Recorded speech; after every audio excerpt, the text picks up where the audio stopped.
Yang harus kita perhatikan dalam kita beragama ini saya harus sampaikan karena ini penting dan harus sering disampaikan. Kita ini beragama Islam, kita bersyukur pada Allah, pijakannya Quran, pegangannya Quran, sunnah Nabi yang sahih menurut pemahaman salafus saleh, itu yang kita pegang.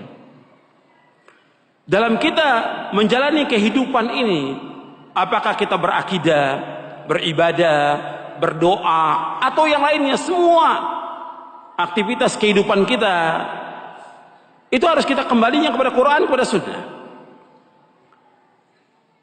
Nah, banyak penyimpangan terjadi karena apa? Disebabkan mereka mengikuti tanpa ilmu. Ini yang terjadi dalam beragama, dalam beribadah, dalam berdoa, ngikuti orang, nggak punya ilmu, nggak punya dalil. Dalam kita beragama harus sumbernya dalil dari Quran. Quran sudah jelaskan semuanya ini. Dalilnya mana? Dalam kita beragama, hujahnya mana? Kita nggak boleh ikut apa yang kita nggak tahu. Nggak boleh kita ikut-ikutan kepada orang kalau kita nggak punya dalil. Nggak boleh dalam Islam. Antum lihat dalilnya, antum catat, antum lihat. Yang pertama dalam surah Al-Isra, surah 17 ayat 36. Allah berfirman, "Wala taqfu ma laysa laka bihi ilmun, inna sam'a wal basara wal fuada kullu ulaika kanu anhu mas'ula." Jangan kamu ikut apa yang kamu tidak tahu. Jangan kamu ikut apa yang kamu tahu. Karena sesungguhnya pendengaran, mata dan hati akan ditanya oleh Allah. Jadi kita dalam beragama ini jangan ikut-ikutan. Atau yang ngomong itu syekh, yang ngomong itu ustadz, yang ngomong itu kiai, yang kita tanya apanya? Dalilnya mana? Loh, antum berdoa seperti ini, antum sholat seperti ini, antum berzikir berjamaah seperti, dalilnya mana? Dalil.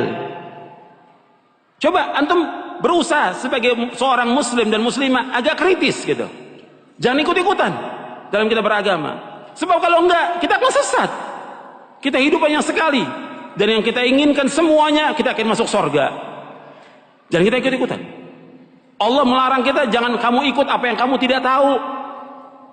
Minta hujah, minta dalil. Orang ngomong begini, dalilnya mana? Ketika orang-orang Yahudi, ketika orang-orang Nasrani mengatakan kepada Nabi Muhammad SAW bahwa yang masuk surga itu Yahudi dan Nasrani. Kata mereka, Nabi, di depan Nabi SAW, orang Yahudi dan Nasrani mengatakan kepada Nabi Muhammad SAW tidak masuk surga kecuali orang Yahudi dan Nasrani. Bukan Nabi celah atau Nabi tanya. Nabi tanya apa? Dalil. Allah sebutkan dalam Al-Quran, dalam surah Al-Baqarah di ayat 111, surah yang kedua ayat 111. Allah berfirman, wa qalu la yadkhulul jannata illa man kana hudan aw nasara tilka amaniyuhum qul hatu burhanakum in kuntum shadiqin. Allah berfirman dalam surah Al-Baqarah ayat 111. Kalau yang bawa mushaf Al-Quran dilihat benar atau tidak itu. Wa qalu la yadkhulul jannata illa man kana hudan aw nasara tilka amaniyuhum qul hatu burhanakum in kuntum shadiqin. Mereka berkata tidak masuk surga kecuali orang-orang Yahudi atau Nasrani. Kemudian kata Allah kepada Nabi Muhammad SAW, "Qul," katakan kepada mereka, "Hatu burhanakum in kuntum shadiqin." Mana bukti kamu, mana hujjah kamu, mana dalil kamu jika kamu orang-orang yang jujur. Nggak bisa mereka keluarkan dalil, nggak bisa mereka keluarkan hujjah. Maka agama ini agama dalil, agama hujjah. Ada nggak dalilnya? Dalam kita beragama, dalam kita mengamalkan, dalilnya ada nggak? Kalau nggak ada, jangan ikut. Siapapun dia, ustadz ke, syekh atau imam atau yang lain. Hatta Imam Syafi'i rahimahullah mengatakan demikian. Kalau ada pendapatku menyalahi sunnah Rasulullah, buang pendapatku. Ikuti apa? Ikuti sunnah Rasulullah SAW. Semua imam, Imam Hanafi, Maliki, Syafi'i, Hambali, semua mengatakan demikian. Kalau ada pendapatku menyalahi sunnah Rasul, buang pendapatku semuanya.